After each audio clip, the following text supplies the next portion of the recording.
જે અત્યારે અમારી પ્રાથમિક તપાસમાં માલુમ પડ્યું છે કે આરોપી પાસે જે વેપન હતું એની કોઈ લાઇસન્સ અત્યારે એને એક્સપાયર થઈ ગયું હતું અને એને જે લાઇસન્સ રિન્યૂ કરાયેલ ન હતું. જે આરોપી છે એને 2 રાઉન્ડ ફાયર કર્યું હતું, જેને પોલીસ દ્વારા કબજે કરવામાં આવેલ છે. જે ફરિયાદી છે ગામના નિમેશભાઈ રણછોડભાઈ બારિયા, જેમની કાકાની દીકરી 19/2/2024ના રોજ ગુમ થઈ ગઈ હતી, ઘરેથી કંઈ ગઈ હતી. જે અન્વયે એમના કાકા અને બીજા 5-6 માણસો એ દીકરીની શોધમાં ઇકો ગાડી લઈને નીકળ્યા હતા.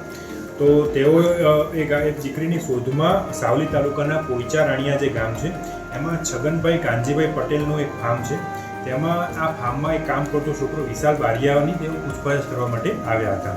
ત્યાં એમના વચ્ચે બોલાચાલી અને ઉશ્કેરાટના કારણે જે આ છગનભાઈ કાનજીભાઈ પટેલ છે તેઓએ પોતાની રિવોલ્વર દ્વારા 1 રાઉન્ડ હવામાં ફાયરિંગ કર્યું હતું, જેમાં આજે જે ફરિયાદી જે છે નિમેશભાઈ બારિયા તેઓને ડાબા ખભે રિવોલ્વરની 1 રાઉન્ડ એમને ગોળી વાગી ગઈ હતી.